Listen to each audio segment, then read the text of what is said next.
কর্ণ দিয়ে দিতে এবং যা শ্রবণ করবেন সেটাই হৃদয়ে প্রবেশ করবে। এখন আমরা মঙ্গলাচরণ করব, আমি একা করবো না, আপনারা সবাই করবেন আমার সাথে সাথে।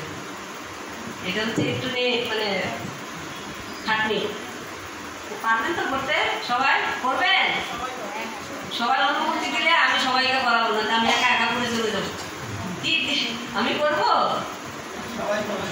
হ্যাঁ, আচ্ছা, আমার পরে পরে করবেন। হ্যাঁ, ওম অজ্ঞান তিমিরান্ধস্য জ্ঞানাঞ্জন শলাকয়া চক্ষু উন্মিলিতম যেন তস্मै শ্রী গুরুবে নমঃ। শ্রী চৈতন্য মনোভীষ্টং স্থাপিতং যেন ভূতলে স্বয়ং রূপ পদাময়ং দদাতি সপ দান্তিকম বন্দেহং শ্রীগুরু শ্রীযুত পদকমলম শ্রীগুরুন বৈষ্ণবাংশ সহগণ রঘুনাথান্বিতং তং সজীবং সাদ্বৈতং সাবধূতং পরিজন সহিতং কৃষ্ণ চৈতন্য দেবং শ্রী রাধা কৃষ্ণ পাদান সহগণ ললিতা শ্রী বিশাখান্বিতাংশ। হে কৃষ্ণ করুণা সিন্ধু দীনবন্ধু জগৎপতে গোপেশ গোপিকাকান্ত রাধাকান্ত নমস্তুতে তপ্তকাঞ্চন গৌরাঙ্গী রাধে বৃন্দা বনেশ্বরী বৃষ বাণীসুতে দেবী প্রণামামি হরিপ্রিয়ে বাঞ্ছা কল্প তরুবশ্চ কৃপা সিন্ধুর্ব এবচ পতিতানাং পাবনেভ্য বৈষ্ণবেভ্য নমো নমঃ। নমো মহাবদন্নায় কৃষ্ণ প্রেম প্রদায়তে কৃষ্ণায় কৃষ্ণ চৈতন্য নামনে গৌরতীশে নমঃ। পঞ্চতত্ত্ব আত্মকং কৃষ্ণ ভক্তরূপ স্বরূপকং ভক্ত অবতারং ভক্ত অক্ষর প্রণামামি তস্তুম নমামি ভক্ত শক্তিকং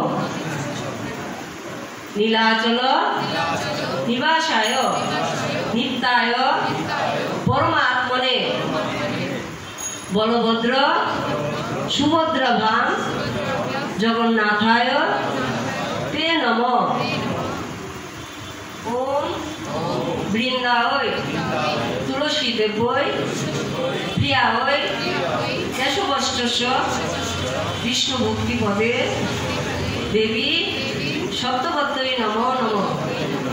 জয় শ্রীকৃষ্ণ চৈতন্য প্রভু নিত্যানন্দ শ্রী অদ্বৈত গদাধর শ্রীবাসাদি গৌর ভক্তবৃন্দ।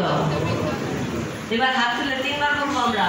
হরে কৃষ্ণ কৃষ্ণ কৃষ্ণ হরে হরে হরে রাম রাম রাম হরে হরে হরে কৃষ্ণ কৃষ্ণ কৃষ্ণ হরে হরে হরে রাম রাম রাম হরে হরে হরে কৃষ্ণ কৃষ্ণ কৃষ্ণ হরে হরে হরে রাম রাম রাম হরে হরে। আর একটু কষ্ট করতে হবে।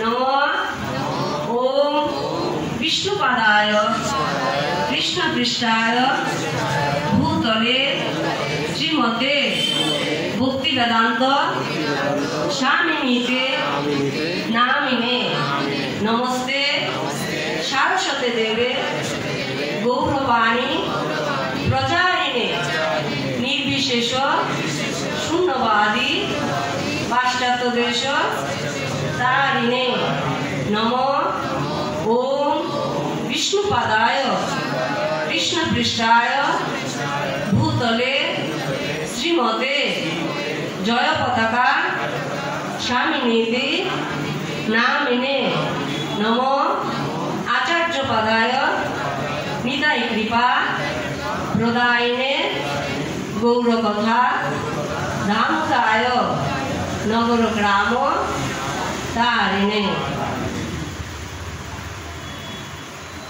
এবার আমার পরে করে করবেন ওম নমো ভগবতে বাসুদেবায় ওম নমো ভগবতে বাসুদেবায়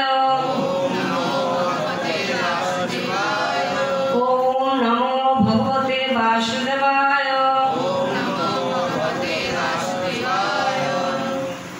সবার কষ্ট হয়েছে না? আমি তো হয়েছে সবার ভালো লেগেছে তো? আমরা প্রতিদিন এটা পাঠ করতে করতে এটা মুখস্থ হয়ে যাবে। যখন মুখস্থ হয়ে যাবে তখন আর পরে পরে বলতে হবে না, আমরা সবাই একসাথে বলবো হরি বল। আচ্ছা, আজকে কত নম্বর শ্লোক চলবে?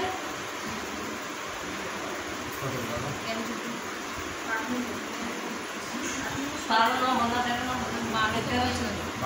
13 থেকে। হ্যাঁ 13। 12 থেকে তাই শুরু করব। 12 থেকে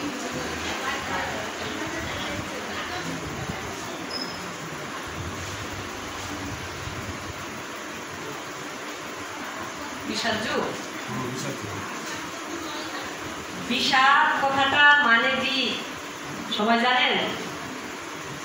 হ্যাঁ, আমরা ভগবদ গীতার প্রথম অধ্যায় বিষাদ যুগ আলোচনা করব। তার মধ্যে 11টা শ্লোক হয়ে গেছে, আজকে 12 নম্বর শ্লোক চলবে। বিষাদ কথাটার মানে কি জানেন কেউ? মাতাজি জানতে বলবেন।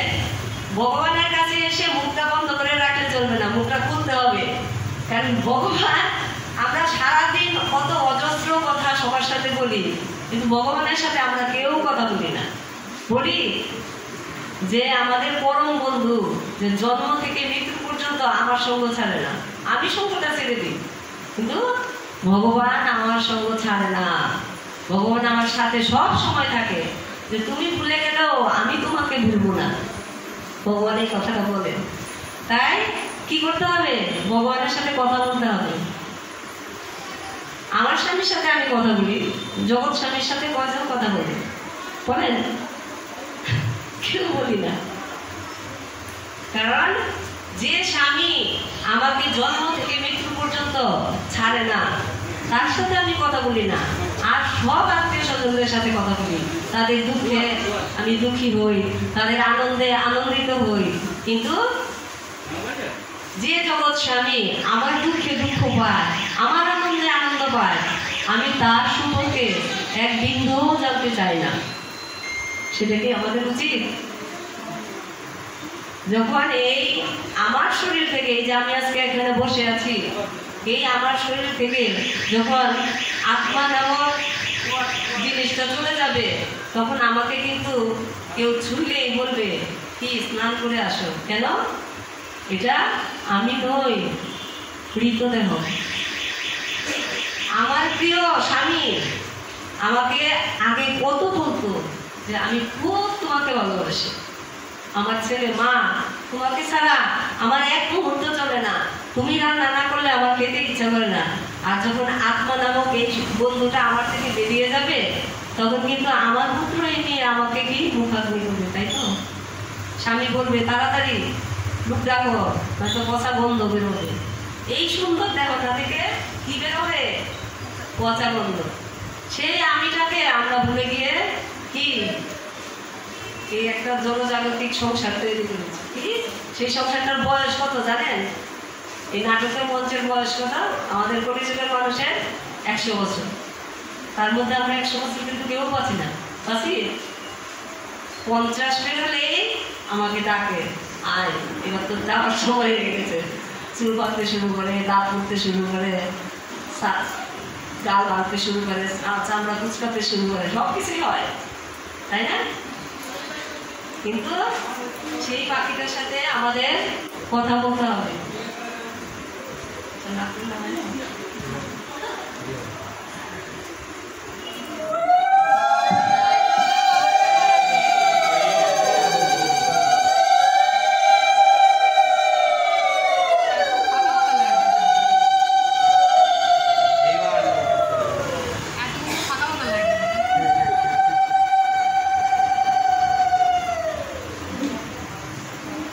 তাহলে এই বিষাদ কথাটার মানে কি?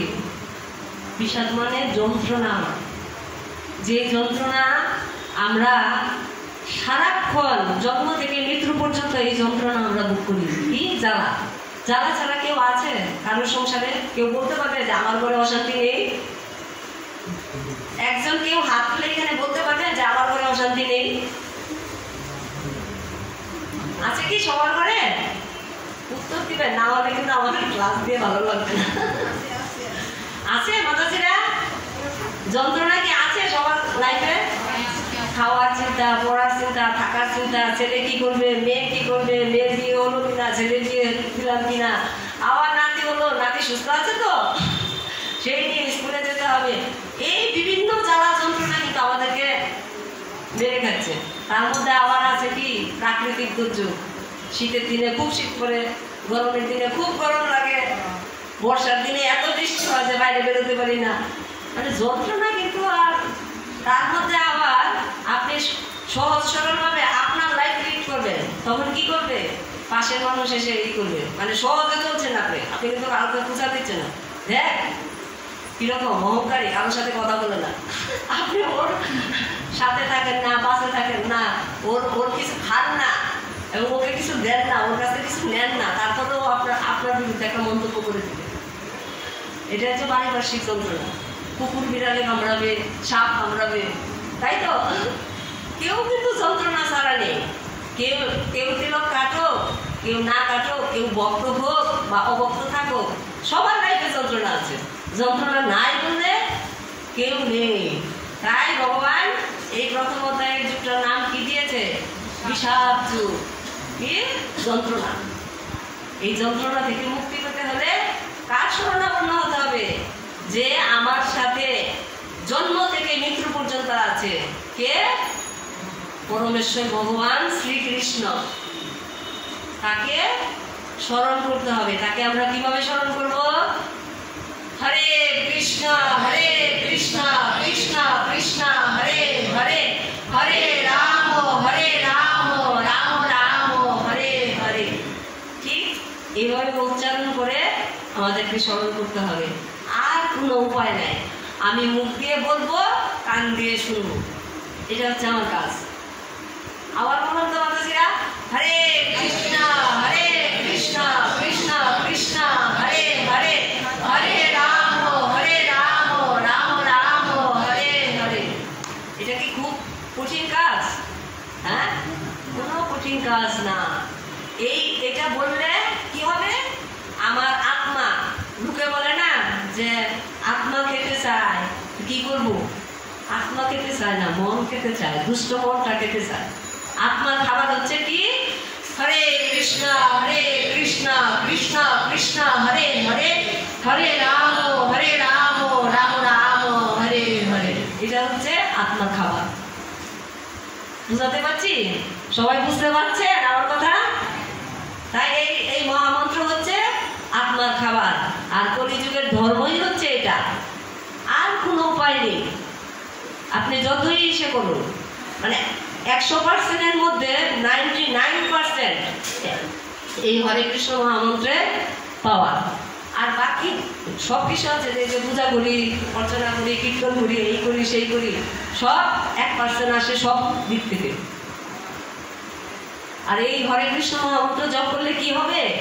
জপ না যদি আমি করি, তাহলে আমার মধ্যে যে দুষ্ট আর প্রকৃতি আছে, মানে কলিযুগে কি একই দেহে দুষ্ট লোক আছে একই দেহে, আবার পুণ্যাত্মা আছে। দুরাত্মা আর পুণ্যাত্মা একই দেহের মধ্যে আছে। তাই এই দুরাত্মা কি করবে? চুপ করে থাকবে যখন আমরা এই হরে কৃষ্ণ মহামন্ত্র উচ্চারণ করব। আর আর নয়তো কি হবে? দুরাত্মা জায়গা দিয়ে উঠবে, আগাছা বলে না, ধান খেতে আগাছার মতো গজিয়ে উঠবে, বলবে এই চুরি কর, এই পরের জিনিসটা নিয়ে এটা এটা তোর, এটা তুই ঠিকভাবে রাখ, তোরটা কাউকে দিবি না। এই দুরাত্মার কাজ হচ্ছে এটা। আর পরমাত্মার কাজ কি? আপনাকে ভালো পথে চালাবে, এই ভালো দিকে থাক, দুষ্ট কথা বলবি না, ভালো চিন্তা করবি, খারাপ চিন্তা করবি না। মানে এগুলি হচ্ছে কার কাজ? এই হরে কৃষ্ণ কৃষ্ণ কৃষ্ণ হরে হরে, হরে রাম রাম রাম হরে হরে। এই যে একটা অ্যাকাউন্ট খুলতে হয়। কি অ্যাকাউন্ট? এই হরি নামের অ্যাকাউন্ট। আপনি যত করবেন সেই অ্যাকাউন্টে জমা হবে। সেই অ্যাকাউন্ট কি করে যাবে আপনার সাথে? আপনার যখন মৃত্যু হবে তখন আপনার সাথে বলে বলে কি কি চান? আপনার এই পুণ্য কর্মের স্বীকৃতি যাবে। আপনি যে ভালো ভালো কাজ করেছেন সেটা যাবে, আপনি পাপ কাজ করেছেন সেটা যাবে, আর এই ভগবত স্বীকৃতি যাবে। ভগবত স্বীকৃতিটা কি? হরে কৃষ্ণ কৃষ্ণ কৃষ্ণ হরে হরে, হরে রাম রাম রাম হরে হরে। এই আপনার অ্যাকাউন্টে যতগুলি পড়বে সেই অ্যাকাউন্টের সবগুলি যাবে। পাপ কর্মের ফল, পুণ্য কর্মের ফল, আর ভগবত স্বীকৃতি। আর আর কে যাবে?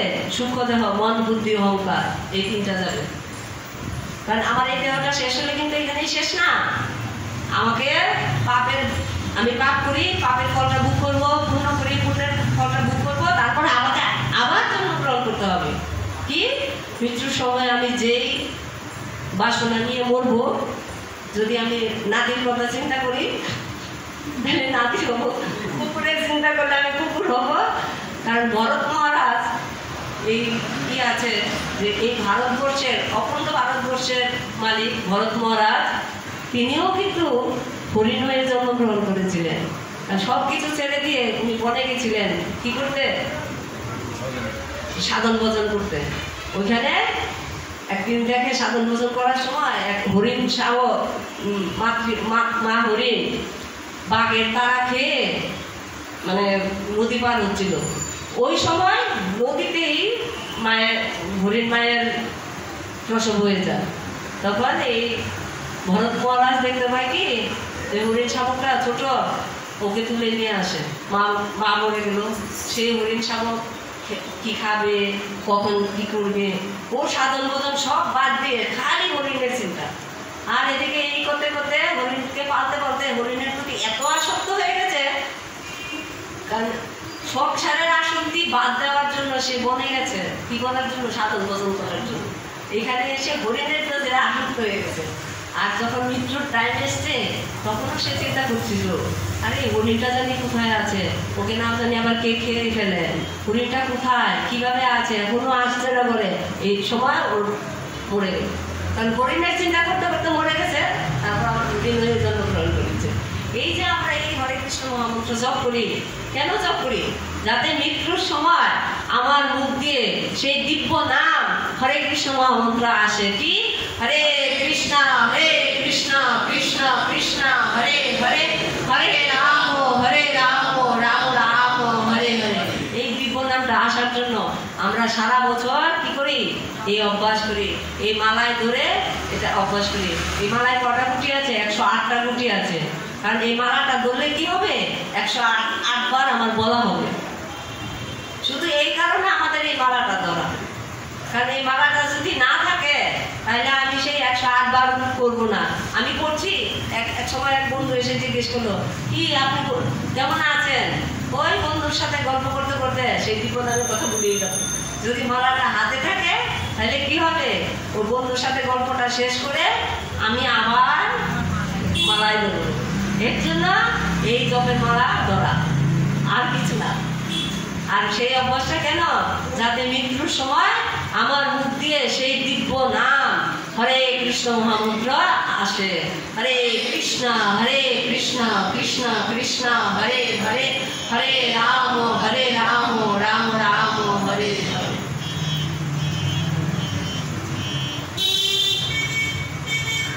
আচ্ছা, আপনাদের আজকে কত? 12।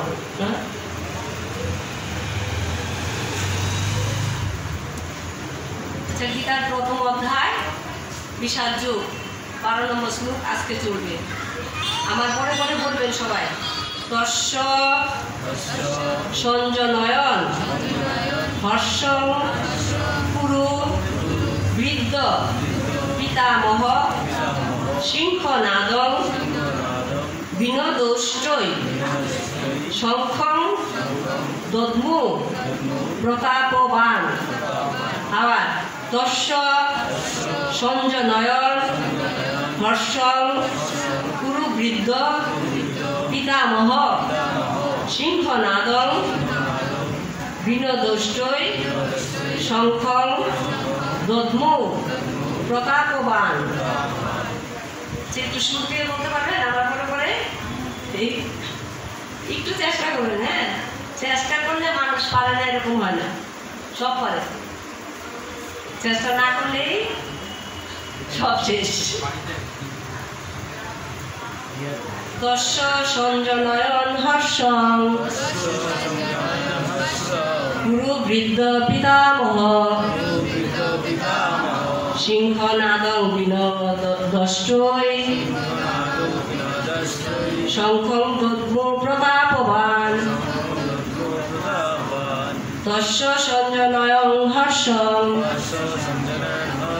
গুরু বৃদ্ধ পিতামহ সিংহনাদং বিনোদষ্টৈ শঙ্খং দদ্মু প্রতাপবান। Thank you. তস্য তার সঞ্জনয়ন বর্ধিত করে হর্ষম হর্ষ কুরু বৃদ্ধ কুরু বংশের মধ্যে বৃদ্ধ কে? ভীষ্মদেব। ভীষ্মদেবের কথা জানেন সবাই? হ্যাঁ, ঠাকুর দাদা। পিতামহ মানে ঠাকুর দাদা। পিতামহ বলুন। পিতামহ পিতামহ সিংহনাদম সিংহের মতো গর্জন বিনদ্দ কম্পিত করে উচ্চে উচ্চ অতি উচ্চ নাদে মানে খুব জোরে শঙ্খম শঙ্খ দদ্মু বাজালেন প্রতাপবান প্রতাপশালী। আচ্ছা, আমার পরে বলবেন।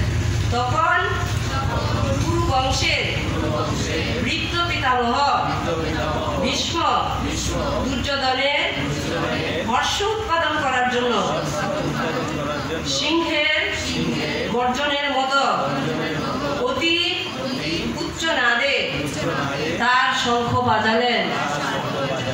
এই যে ভীষ্মদেব কিন্তু অতি ধার্মিক ছিল, মানে লাইফে কোনো পাপ করে নাই ওনার লাইফে।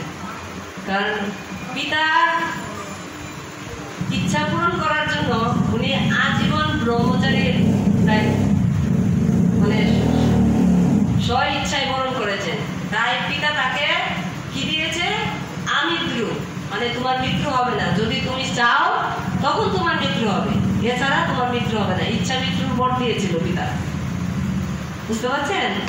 তাই ইচ্ছা মৃত্যু। আর ভীষ্মদেব তখন প্রতিজ্ঞা করেছিল, কেন? এই হস্তিনাপুরের যে সিংহাসন, রাজ সিংহাসন, এই সিংহাসন যতক্ষণ পর্যন্ত সুরক্ষিত না হবে ততক্ষণ ভীষ্মদেব এই সিংহাসনের কি করবে? পাহারা দিবে, প্রহরীর ভূমিকায় থাকবে। তাই এই ভীষ্মদেব কি কার হর্ষের জন্য, কার আনন্দের জন্য? দুর্যোধনের আনন্দের জন্য। দুর্যোধন কিন্তু পাপের দিকে ছিল, পুণ্যের দিকে কারা ছিল? পঞ্চপাণ্ডব। পাপের দিকে থাকা সত্ত্বেও দুর্যোধনের আনন্দের জন্য কি জুড়ে শঙ্খ বাজালেন। এখানে এই কথাটাই বলেছে। আর এই পুরো যে যুদ্ধটা হয়েছে, কুরুক্ষেত্রে যে যুদ্ধের ধর্মযুদ্ধটা হয়েছে, এই ধর্মযুদ্ধের কি হচ্ছে কি ধর্ম স্থাপন করা। কি করা? ধর্ম স্থাপন করা আর অধর্মের বিনাশ করা। এই বিনাশের জন্য এই কুরুক্ষেত্রের যুদ্ধ। এখন আমাদের ঘরে সংসারে সবার ঘরে ঘরে কিন্তু অধর্ম আছে। আমাদের ঘরে নাই, আমার দেহের মধ্যেও আছে। আছে কি? কেউ বলতে পারবে যে আমি আজকে মানে আমি কোনো খারাপ কাজ করি নাই? কেউ পারবে না এই কথাটা বলতে।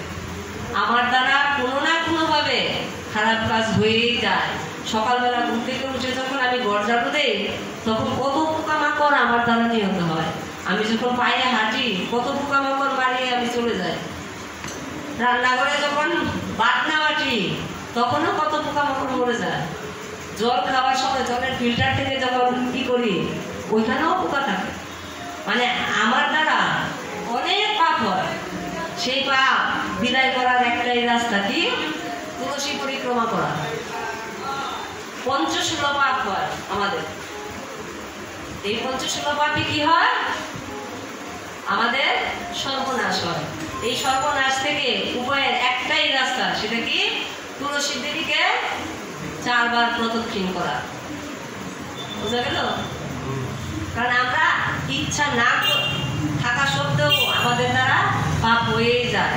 তাই আমাদের প্রতিদিন তুলসীতে জল দান করতে হয় এবং তুলসী পরিক্রমা করতে হয়।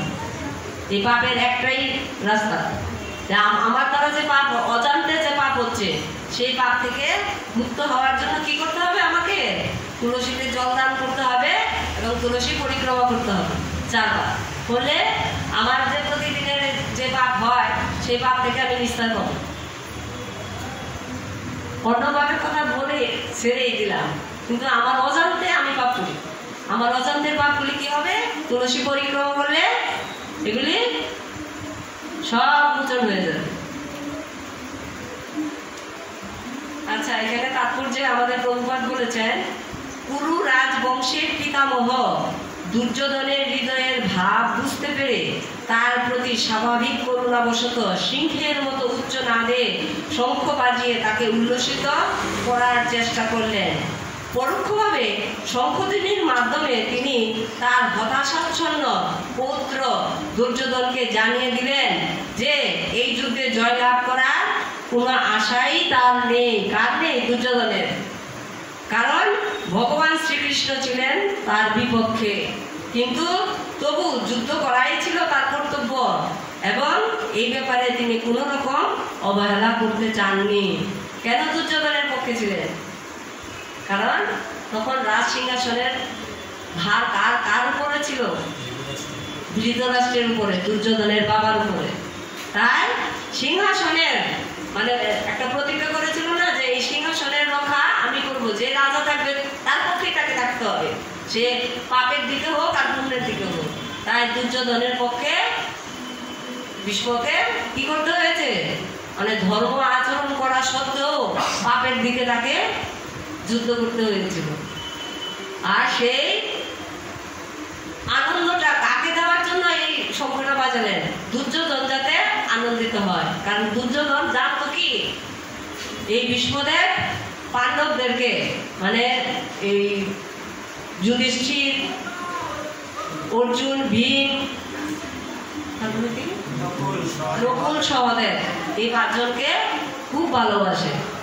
দুর্যোধনের ভয় ছিল যদি ভীষ্মদেব এই যুদ্ধক্ষেত্রে গিয়ে যুদ্ধ না করে তাদের পক্ষ অবলম্বন করে, যাতে দুর্যোধন বুঝতে পারে যে না আমি তাদের পক্ষে নাই, আমি তোমার পক্ষেই আছি। এর জন্য খুব উচ্চস্বরে নিজের ইচ্ছা না থাকা সত্ত্বেও এই শঙ্খ বাজালেন। কিন্তু আবার তার সাথে সাথে কি করলেন? দুর্যোধন ক্রিয়াকে কাকে এই শঙ্খধ্বনির মাধ্যমে হতাশাচ্ছন্ন পুত্র দুর্যোধনকে জানিয়েও দিলেন যে এই যুদ্ধে জয় আমাদের হবে না। কার হবে? পাণ্ডবদের হবে। কেন? স্বয়ং ভগবান শ্রীকৃষ্ণ পাণ্ডবদের পক্ষে আছেন, আমাদের বিপক্ষে। তুমি যতই চেষ্টা করো আমাদের কি হবে না? জয় হবে না। তাই আমরা অনিচ্ছা সত্ত্বেও যে পাপ করে থাকি সেই পাপ থেকে মোচন হওয়ার জন্য আমরা প্রতিদিন 4 বার তুলসী পরিক্রমা করব এবং তুলসীতে কি করব? জল দিব 3 বার। ওম গোবিন্দ বল্লভাং দেবীং ভক্ত চৈতন্য কারিণীম স্নাপয়ামি জগদ্ধাত্রীং কৃষ্ণ ভক্তি প্রদায়িনীম। এই মন্ত্র বলে আমরা 3 বার জল দিব। জল দেওয়ার পরে হরে কৃষ্ণ মহামন্ত্র কীর্তন করতে করতে আমরা 4 বার তুলসীকে কি করব? পরিক্রমা করব। আমাদের অনিচ্ছা সত্য পাপ সেগুলি কি হয়ে যাবে? মোচন হয়ে যাবে। আটটা শ্লোক চলবে, একটা শুধু শ্লোক। আচ্ছা, এবার 13 নম্বর শ্লোকে যাচ্ছি, আমার পরে পরে বলবেন। তত সংখ্যাশ্চ ব্যাজ্যশ্চ পনবান গোমুখা সহ শৈবা দেহ অনন্ত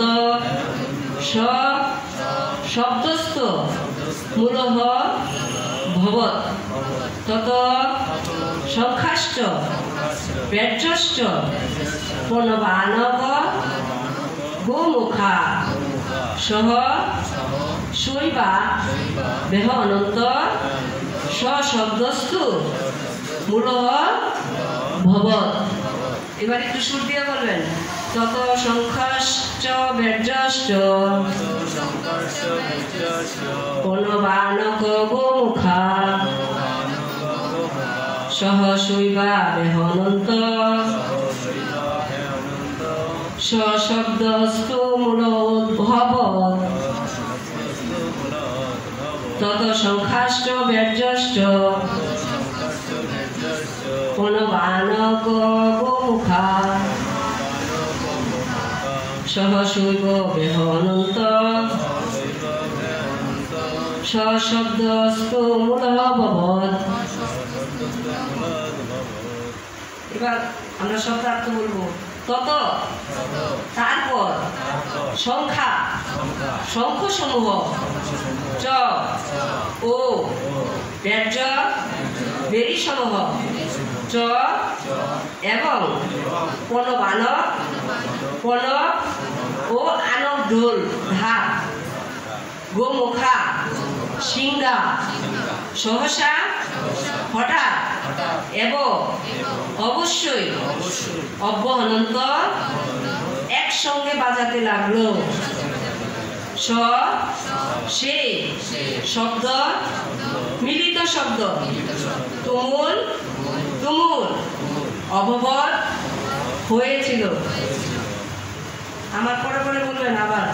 তারপর শঙ্খ বেরি পনক ও আনক ঢাক এবং সিংহাসমূহ হঠাৎ একত্রে ধ্বনিত হওয়ার ফলে এক তুমুল শব্দের সৃষ্টি হয়েছিল। মানে সবাই একসঙ্গে বাজিয়েছিল। এই কুরুক্ষেত্রের রণাঙ্গনে কি কোটি কোটি মানুষ যোগ দিয়েছে। কারণ আমরা এখানে যে কয়েকজন আছি একসাথে যদি বলে উঠি তাহলে কিরকম একটা বিকট আওয়াজ হয়। সেখানে কোটি কোটি লোক একসাথে এই সিংহা ঢাক শঙ্খ বাজিয়েছিল। তাহলে কিরকম শব্দ হবে? অনেক বিশাল শব্দ। আমরা আরেকবার হরে কৃষ্ণ মন্ত্র 3 বার উচ্চারণ করবো, দেখবো দেখো কেমন শব্দ হয়। খুব জোরে জোরে বলবেন সবাই। হরে কৃষ্ণ কৃষ্ণ কৃষ্ণ হরে হরে হরে রাম রাম রাম হরে হরে হরে কৃষ্ণ কৃষ্ণ কৃষ্ণ হরে হরে হরে রাম রাম রাম হরে হরে হরে কৃষ্ণ কৃষ্ণ কৃষ্ণ হরে হরে হরে রাম রাম রাম হরে হরে। কেমন শব্দ হলো? অনেক। আর সেখানে কোটি কোটি লোক এইগুলি সব একসাথে বাজিয়েছিল। তাহলে কিরকম শব্দ হয়েছিল? অনেক শব্দ হয়েছিল। তাহলে আমি আজকে এগোবো না, আজকে গীতা এখানে রাখবো। এখন মাতাজিদের কাছে প্রভুজিদের কাছে একটা আবেদন। এই যে হরে কৃষ্ণ মহামন্ত্র এই মালাটা ধরার কারণ কি? শুধুই 108 বার গণনা করার জন্য। 108 বার করলে কি হবে? এক মালা হবে। কারণ এই মালাটা থাকলে আমি কি করব? 108 বার আমি করবই। আর মালা না থাকলে ওই যে বন্ধু এসে ডাক দিবে, কেমন আছো, আজকে বাড়িতে কি রান্না হয়েছে, কোন শাড়িটা কিনেছো, বাড়িতে কি ঝগড়া হয়েছে, আপনার হাড়ির খবর জানতে চাইবে। জানতে চাইলে আপনি বলে দেবেন ফোন করে। আবার আপনি কিন্তু কি সহজ সরলতা, আপনি কিন্তু তার হাড়ির খবরটা আপনি নিলেন না, আপনি ঘুরে বাড়ি চলে আসবেন। কি করলেন? আপনার সঙ্গে একটা অশান্তি লাগিয়ে দিলেন। আপনার কাছ থেকে কথা কিনে কাকে ছাড়বে? হয়তো আপনার পরিবারের কাউকে ছাড়বে। দেখো তোমার মা না তোমার সম্পর্কে এই সমস্ত বলেছে, কি হবে? অশান্তি হবে। আর যারা ভালো মানুষ তারা কি করে? অশান্তি লাগায় না। কারা ভালো মানুষ হয়? যারা এই হরে কৃষ্ণ কৃষ্ণ কৃষ্ণ হরে হরে, হরে রাম রাম রাম হরে হরে, যারা এই দিব্য নাম উচ্চারণ করে তাদের মধ্যে খারাপের কোনো স্থানই নেই। কারণ একবার কি নাম করলে হরে কোটি পাপ, জীবের কি সাধ্য আছে তত পাপ করার? বুঝতে পারছেন? কে বলেছে? গৌরাঙ্গ মহাপ্রভু। কে? কলিযুগের কৃষ্ণ।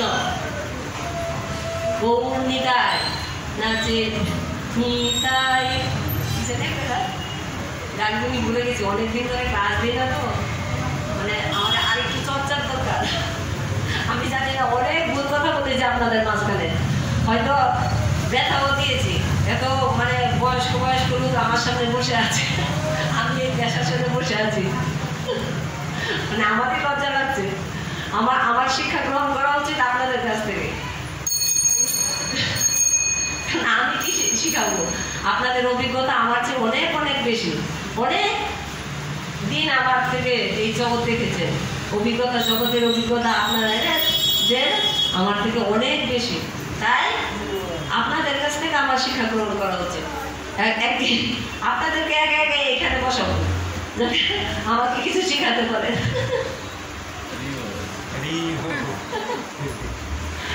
কারণ আমার শিক্ষা দেওয়ার কোনো যোগ্যতাই নেই, এই আসনে বসার কোনো যোগ্যতাই নেই। শুধু গুরু মহারাজের কি কথা দিয়েছি যে এই হরিনাম প্রচার করবো, তাই গুরু মহারাজের চাপে পড়ে, মানে বলে না ঘোড়া গাধায় কি করতে চায় না, কথা শুনতে চায় না, গাড়ে ধরে কথা শোনা, গাধার মুখের সামনে দেখবেন একাটির ধানের গুছা বেঁধে দেয়। কি করে? মানে আর একটু সামনে গেলে কি গাছটা খাওয়া যাবে, আর একটু সামনে গেলে গাছটা খাওয়া যাবে। ঠিক আমার অবস্থাও ঠিক এই অবস্থা, আর একটু সামনে গেলে গাছটা খাওয়া যাবে, গাছের সন্ধান পাই না। আর কি সমানে কি পূজা বই চলেছে, কার পূজা? এত কিছু ভগবান আমাকে দিয়েছে যে আমি ভগবানের কাছে কোনরূপে কৃতজ্ঞতা স্বীকার করি না। তাই আমি ভাবি এই আগে আদ্রি পায়ে ঘুরেই কি হবে, এই গাছটা খাওয়া যাবে, আমি আর খেতে পারছি না, কারণ আমি তো হচ্ছে কি অকৃতজ্ঞ। যখনই জন্ম হয়েছে তখনই কি চিৎকার করেছি আমি, ও ও না, কি আমি তোমাকে আর মনে রাখবো না। গর্বে আমি কথা দিয়ে এসেছি, ভগবান আমি তোমাকে গিয়ে ওখানে গিয়ে তোমার সেবা করবো, তোমার নাম করবো, তোমার গুণমহিমা গাইবো। কিন্তু যেই জন্ম হয়েছে সেই আমার চিৎকার এসেছে কি, ও না, আমি তোমাকে ডাকবো না, এই সুন্দর পৃথিবীতে আমি তোমাকে ডাকবো না, তোমার চেয়ে অনেক ভালো ভালো বন্ধু আমার এখানে আছে। এই রূপে আমরা কি সবাই একজন, সবাই দাদা, আরেকটু গেলেই হবে। এই আজকে আমার ঘরে অশান্তি, আমার হাজবেন্ডের রোজগারের সংসার চলছে না, ছেলে বড় হচ্ছে, তো ছেলে রোজগার করলে আমার সেই সমস্যা সব সমাধান হয়ে যাবে। সমস্যা সমাধান কি হয় মাতাজিরা? আরো সমস্যা এসে যোগ হয়। কারণ আমাদের এই সমস্যা কিন্তু আমরা এখানে নিয়ে এসেছি, কারণ এই জগৎটা হচ্ছে কি দুঃখালয়, দুঃখের আলয়। এখানে সুখ বলে কিছু নেই। আমরা যতই সুখী হতে চাই, সুখের সন্ধান এখানে পাওয়া যাবে না। সুখের সন্ধান কোথায় পাওয়া যাবে? শুধু এই হরে কৃষ্ণ মহামন্ত্র উচ্চারণের মাধ্যমে হরে কৃষ্ণ কৃষ্ণ কৃষ্ণ হরে হরে হরে রাম রাম রাম হরে হরে। যদি আপনারা কেউ এই মালায় ধরে জপ করতে চান বা এক মালা জপ